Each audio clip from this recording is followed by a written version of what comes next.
पुराने शहर की तंग गलियों में टूटी दीवारों और टीन की छतों के बीच बसी थी एक छोटी सी बस्ती, नूरनगर। यहाँ ज्यादातर दिहाड़ी मजदूर, रिक्शा चालक और छोटे ठेले वाले रहते थे। उन्हीं में से एक था सलीम, जो रिक्शा चलाकर अपने परिवार का पेट पालता था। उसके घर में उसकी बीवी आयशा, 10 साल का बेटा इमरान और 7 साल की बेटी सना रहते थे। रमजान का महीना शुरू होने वाला था। शहर की बड़ी मस्जिद में चांद देखने की खबर फैल चुकी थी। जैसे ही चांद दिखने की घोषणा हुई, नूरनगर की गलियों में रमजान मुबारक की आवाजें गूंज उठीं। बच्चे खुशी से उछलने लगे, लेकिन सलीम के चेहरे पर खुशी के साथ हल्की सी चिंता भी थी। जेब में सिर्फ 200 रुपए बचे थे और पूरे महीने का खर्च सामने था। आयशा ने सलीम की उदासी भांप ली। वो मुस्कुराते हुए बोली, अल्लाह बड़ा रहमदिल है, रमजान बरकत का महीना है, सब ठीक हो जाएगा। उसकी बातों में भरोसा था, लेकिन हालात की सच्चाई भी उतनी ही कड़वी थी। पहली सहरी के लिए आयशा ने घर में बची हुई थोड़ी सी दाल और आटे से रोटियां बनाईं। इमरान ने पूछा, अम्मी, इस बार हम खजूर लेंगे ना? आयशा ने उसके सिर पर हाथ फेरते हुए कहा, जरूर बेटा, इंशाअल्लाह। सलीम चुपचाप ये सब सुन रहा था। उसने मन ही मन ठान लिया कि चाहे जितनी मेहनत करनी पड़े, बच्चों की ख्वाहिश पूरी करेगा। रमजान के दिन लंबा रोजा और गर्मी से भरे थे। सलीम सुबह से शाम तक रिक्शा चलाता। कई बार भूख और प्यास से गला सूख जाता, लेकिन वो सब्र करता। उसे याद था कि रोजा सिर्फ भूखा प्यासा रहने का नाम नहीं, बल्कि अपने अंदर के गुस्से और लालच पर काबू पाने का नाम है। एक दिन दोपहर में जब वो थक कर एक पेड़ की छांव में बैठा था, तभी एक अमीर दिखने वाला आदमी आया और बोला, भाई, मुझे स्टेशन तक छोड़ दो। सलीम ने उसे बैठाया और पूरी ताकत से रिक्शा चलाने लगा। स्टेशन पहुंचकर उस आदमी ने 100 रुपए दिए और जल्दी में उतर गया। सलीम ने देखा कि उसकी सीट पर एक छोटा सा बैग छूट गया है। बैग भारी था। उसने खोला तो अंदर पैसे और कुछ जरूरी कागजात थे। सलीम का दिल जोर से धड़कने लगा। इतने पैसे होते तो उसका पूरा रमजान आराम से कट जाता। बच्चों के लिए नए कपड़े भी आ जाते। एक पल को उसके मन में लालच आया, लेकिन अगले ही पल उसने आसमान की ओर देखा और बुदबुदाया, या अल्लाह, मुझे सही रास्ता दिखा। वो तुरंत स्टेशन के अंदर भागा। थोड़ी खोजबीन के बाद वही आदमी परेशान हालत में दिखा। सलीम ने बैग उसे थमा दिया। आदमी की आंखों में हैरानी और राहत दोनों थीं।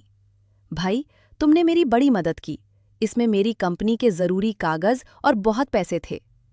उस आदमी का नाम फहीम था। उसने सलीम से उसका हाल पूछा। सलीम ने झिझकते हुए अपनी हालत बता दी। फहीम ने कहा, तुमने ईमानदारी दिखाई है, ऐसे लोग बहुत कम मिलते हैं। उसने सलीम को इनाम के तौर पर कुछ पैसे देने चाहे, लेकिन सलीम ने सिर्फ उतना ही लिया जितना उसकी मेहनत का किराया था। फहीम उसकी सादगी से बहुत प्रभावित हुआ। अगले दिन वो नूरनगर पहुंचा। उसने देखा कि वहां कितने गरीब परिवार रहते हैं। रमजान का महीना था और कई घरों में ठीक से इफ्तार भी नहीं हो पा रहा था। फहीम ने फैसला किया कि इस बार वो अपने पैसे से इन लोगों के लिए इफ्तार का इंतजाम करेगा। शाम को पूरी बस्ती में हलचल मच गई। बड़े बड़े देगचियों में खिचड़ी, फल, खजूर और शरबत तैयार होने लगे। बच्चे खुशी से दौड़ते फिरते थे। सलीम को जब पता चला कि ये सब फहीम ने किया है, तो उसकी आंखें भर आईं। उसने सोचा, एक ईमानदार कदम ने कितनों के घर रोशन कर दिए। इफ्तार के वक्त जब अजान की आवाज गूंजी, तो पूरी बस्ती एक साथ बैठ गई। अमीर और गरीब का फर्क मिट गया। सब ने एक साथ रोजा खोला। इमरान और सना के चेहरे पर चमक थी। आयशा की आंखों में शुक्र था।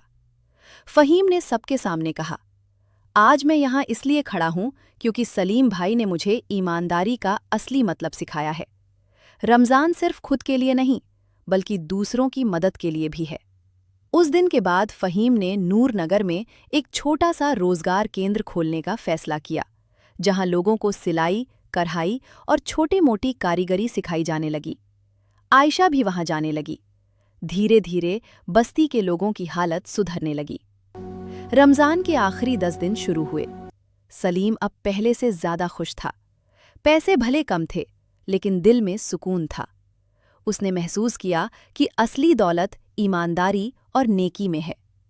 ईद का चांद नजर आया तो नूर नगर में फिर से खुशी की लहर दौड़ गई। इस बार इमरान और सना के लिए नए कपड़े भी थे। आयशा ने सेवइयां बनाई।